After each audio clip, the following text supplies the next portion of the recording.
Assalamualaikum warahmatullahi wabarakatuh. Salam sejahtera untuk kita semua. Perkenalkan, nama saya Rehan Ramadan Supriyadi, mahasiswa dari Universitas Muhammadiyah Surakarta, program studi pendidikan guru sekolah dasar. Pada kesempatan kali ini, saya ingin mengajak teman-teman semua untuk membahas tentang sebuah topik yang sangat penting dalam kehidupan sekolah, yaitu bullying. Bullying adalah masalah serius yang dapat merusak rasa percaya diri, kesehatan mental, bahkan masa depan seseorang. Maka dari itu, mari kita pelajari bersama bagaimana mengenali, mengatasi, dan mencegah bullying agar kita bisa menciptakan lingkungan belajar yang aman dan nyaman untuk semua. Bullying adalah perilaku agresif yang dilakukan secara berulang oleh seseorang atau kelompok terhadap orang lain yang dianggap lebih lemah. Tujuannya bukan sekedar iseng, tapi untuk menyakiti atau merendahkan korban. Bullying tidak hanya dalam bentuk fisik saja, bisa juga verbal seperti mengejek, sosial seperti mengucilkan, atau bahkan cyberbullying yang terjadi lewat media sosial dan chat. Kita harus memahami bahwa semua bentuk bullying itu berbahaya dan tidak boleh dianggap sepele. Teman-teman, sekarang kita lihat lebih rinci lagi tentang jenis-jenis bullying. Yang pertama yaitu fisik, seperti memukul, mendorong, lalu menendang. Lalu kedua, verbal, yaitu mengejek, menghina, atau memberikan julukan kasar. Yang ketiga, sosial, mengunculkan teman, dan menyebarkan gosip.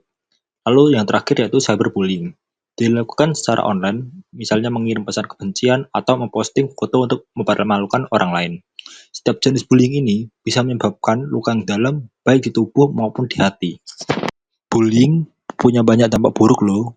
Mulai dari prestasi akademik menurun karena korban jadi susah fokus di kelas, masalah fisik juga bisa muncul seperti sakit kepala atau susah tidur.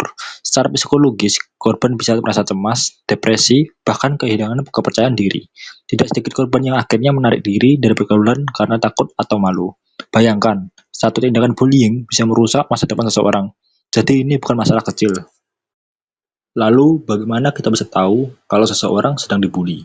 Ada beberapa tanda yang bisa kita amati seperti siswa yang biasanya aktif tiba-tiba menjadi pendiam atau cemas, sering mengeluh sakit atau menolak pergi ke sekolah, ada luka atau memar yang tidak bisa dijelaskan, nilai pelajaran menurun tanpa sebab yang jelas. Kalau kita melihat tanda-tanda seperti ini, kita harus segera bertindak.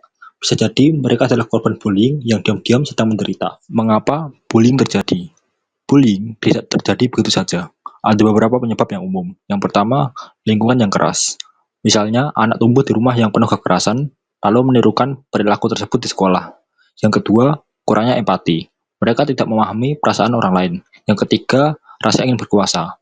Merasa lebih hebat dengan merendahkan orang lain. Yang keempat, tekanan sosial, di mana pelaku ingin diterima oleh kelompoknya. Kita harus mengatasi penyebab-penyebab ini sejak dini agar bullying bisa dicegah. Selain dampak langsung, bullying juga bisa meninggalkan bekas jangka panjang. Korban bisa mengalami gangguan mental seperti PTSD, depresi, dan kecemasan berkepanjangan. Mereka mungkin akan kesulitan bersosialisasi atau menjalin hubungan yang sehat. Dan yang paling menyedihkan, korban bisa kehilangan rasa percaya diri untuk waktu yang sangat lama. Maka dari itu, pencegahan bullying bukan hanya tugas guru atau sekolah, tapi tanggung jawab kita semua. Lalu, bagaimana cara mencegah bullying? Yang pertama, kita perlu memberikan pendidikan kepada siswa, guru, dan orang tua tentang dampaknya. Kedua, sekolah juga harus memiliki kebijakan anti-bullying yang tegas dan jelas. Lalu yang ketiga, kita harus membangun budaya saling menghormati dan menghargai perbedaan.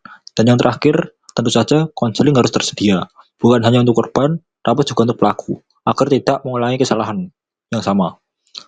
Pencegahan selalu lebih baik daripada penyesalan. Peran orang tua dan guru dalam mencegah bullying. Yang pertama, para orang tua, yaitu dengan cara mengajak anak berbicara tentang pengalaman mereka di sekolah dan perhatikan tanda-tanda perubahan perilaku.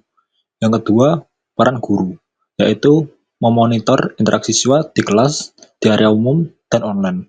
Segera tindak lanjuti laporan bullying dan lakukan intervensi yang tepat. Bullying adalah tanggung jawab bersama. Kita semua memiliki tanggung jawab untuk menciptakan lingkungan sekolah yang aman dan inklusif.